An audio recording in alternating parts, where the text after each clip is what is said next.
And from the national headquarters of RT America, right here in our nation's capital, hello again, everybody. I'm Rick Sanchez. So tonight, we have a follow-up to a story that we first told you about. We reported right here on this newscast, that because of the riots in Chile, that there was a chance the Asian Pacific Summit would be affected. Headlining that summit, Presidents Trump, Xi Jinping, Putin, and about 22 other leaders from some of the biggest nations in the world. There is breaking news on this story, so stand by because we're going to bring it to you. But we're going to begin with this. On this vote, the yeas are 405 and the nays are 11, with 3 answering present. The resolution is adopted. Yep, the resolution is adopted. That is the House of Representatives today overwhelmingly recognizing the mass killings of Armenians that occurred more than 100 years ago. Why does this matter? Because the U.S. Congress is rebuking Turkey. Turkey, a member of NATO that supposedly, by being a member of NATO, it gets exalted status. But are they, the Congress, really going after Turkey? Or is it more about trying to call out President Trump for giving Turkey the green light into northern Syria?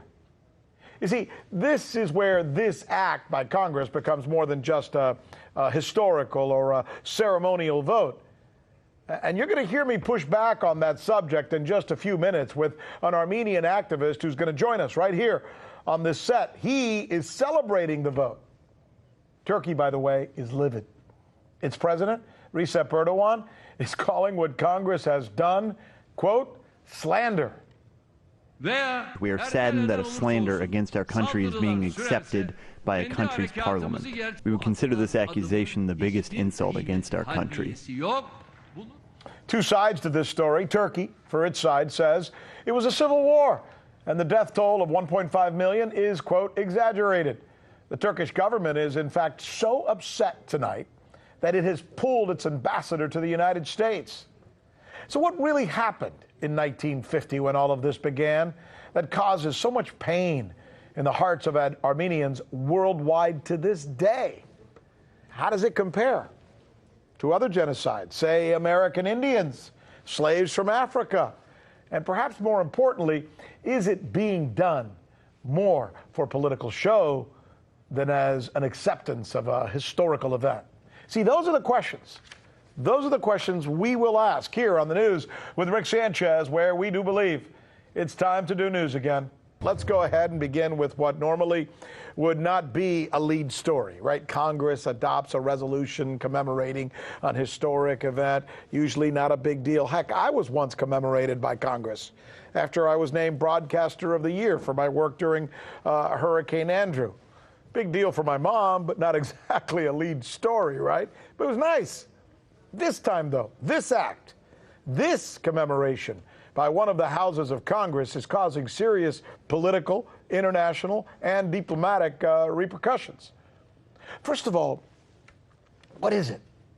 What really happened with what has come to be known as the Armenian Genocide?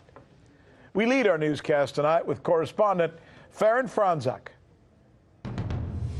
History is ugly, and every group, ethnicity, and nation has done something we're not proud of. Both deniers and believers of the Armenian Genocide claim to have history on their side. So what does history say? The predominantly Christian Armenians lived in eastern Anatolia and were swept up by the numerous empires which conquered the land. Well, at the turn of the 20th century, the then current rulers, the Ottoman Empire, became a target and began to collapse. Well, in 1908, a group known as the Young Turks took control with the goal of purging the empire of any non-Turks. History documents on April 24th, 1915, hundreds of Armenian intellectuals were killed, and laws were passed to fully depopulate Turkey of its Armenian minority. Villages were burned, entire populations were sent out on death marches and led out into the desert, left to die. Killing squads were sent out to find any remaining survivors. 2 million Armenians lived in Turkey before 1915. By the end of 1923, a reported 1.5 million had been killed. Greeks and Assyrians who lived in the Anatolian Peninsula faced mass killings as well, reporting nearly 450,000 and 300,000 Assyrians, ending all three cultures in that region. But Turkey denies they were attempting to destroy the Armenian people, and that during World War I, both sides experienced casualties. For the news with Rick Sanchez, I'm Faran Fronczak. Joining us now is Aram Hamparian. He is an Armenian activist, and he's good enough to join us to help us understand something that most Americans really don't. And I guess the very first question that comes to mind has to do with the fact that I don't think I've ever met an Armenian for whom this topic that we're discussing today is not top of mind. Why is it such a big deal? Okay. For Armenians, in Armenia especially, being bordered by an overarmed, unrepentant perpetrator of genocide means that they simply cannot be safe. So I think it's a security issue for the people of Armenia, but also a precedent for the rest of the world. But it happened 100 years ago. Yeah, and it's been denied until this very day. So it's the denial that gets in your craw. The Turkish doctrine is something like, we did what we did in 1915, we did it to defend ourselves, and we would do it again. And that's not a formula for Armenia's security today. You know, you wonder, too, the way this has finally come about in the United States, and I'm sure you're applauding the Congress for what they've done. Sure. But they're doing it as a rather Machiavellian ploy. There's a lot of politics involved in this decision. I'm not sure it's all purely love of the Armenian people and their cause. Do you agree with that? Sure, things happen in Washington for political reasons. This is a political town. But there's also a lot of relevance to what's happening right now.